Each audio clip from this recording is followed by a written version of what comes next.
Friends, स्वागत है आपका हमारे YouTube चैनल पर। फ्रेंड्स, आज के इस वीडियो में हम बात करेंगे कक्षा 8 विषय सामाजिक विज्ञान के अति महत्वपूर्ण प्रश्न जो कि वार्षिक परीक्षा की दृष्टि से महत्वपूर्ण है, जिसका कंप्लीट सॉल्यूशन आज के इस वीडियो में हम करेंगे। चलिए शुरू करते हैं। पहला प्रश्न है, जेम्स मिल कहाँ का निवासी था? तो आंसर लिखेंगे स्कॉटलैंड का। महाराजा रणजीत सिंह कहाँ के राजा थे? आंसर होगा पंजाब के राजा थे। संथाल विद्रोह कब हुआ था? तो 1855 को। संसद में कितने सदन होते हैं? तो संसद में 2 सदन होते हैं।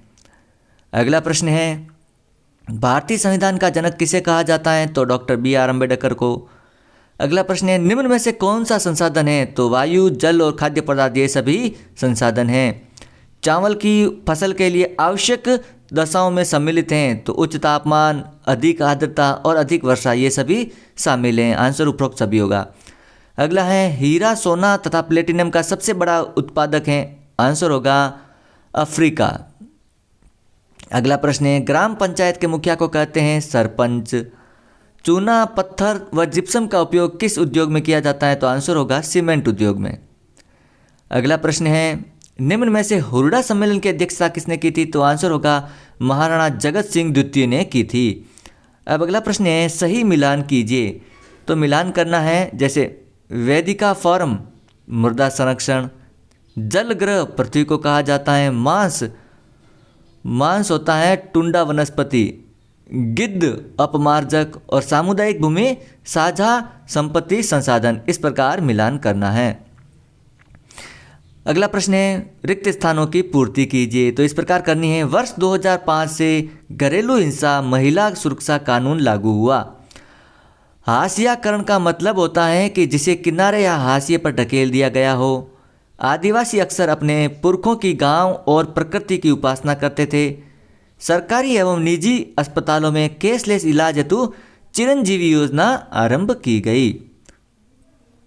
अगला प्रश्न है, प्रश्न संख्या 14, जनसंख्या पिरामिड है?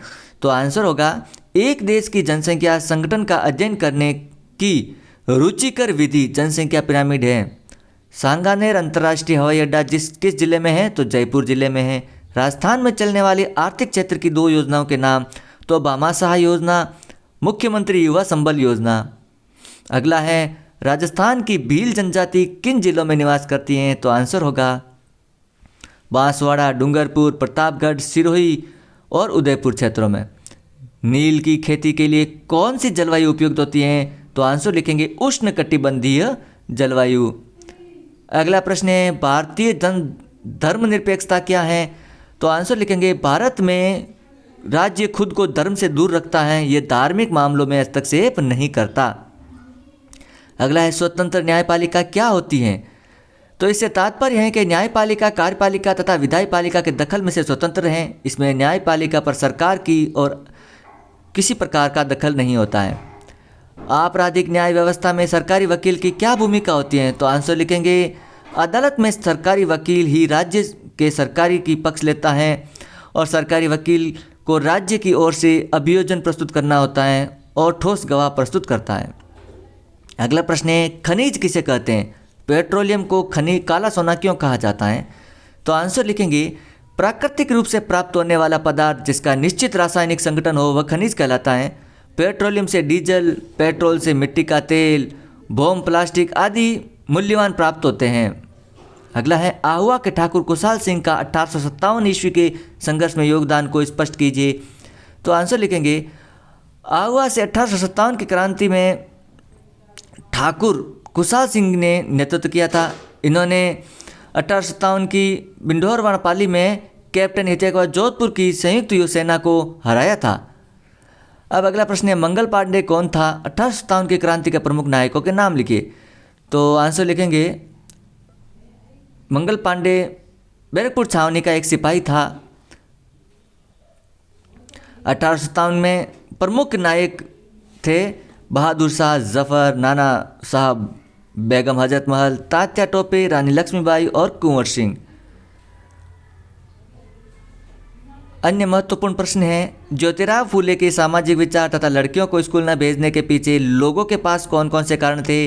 नवीकरणीय तथा अनवीकरणीय संसाधनों में अंतर, जलियांवाला बाग हत्याकांड का लेख, असहयोग आंदोलन क्या है, गांधी जी ने असहयोग आंदोलन के दौरान क्या क्या कार्य किए, राष्ट्रीय कांग्रेस की स्थापना के लिए उत्तरदायी परिस्थितियों की विवेचना कीजिए, जल उपलब्धता की समस्या को स्पष्ट करते हुए जल संसाधनों के संरक्षणों के बारे में स्पष्ट लिखिए, प्राकृतिक वनस्पति के विवरण कीजिए और ये मानचित्र में दिखाने।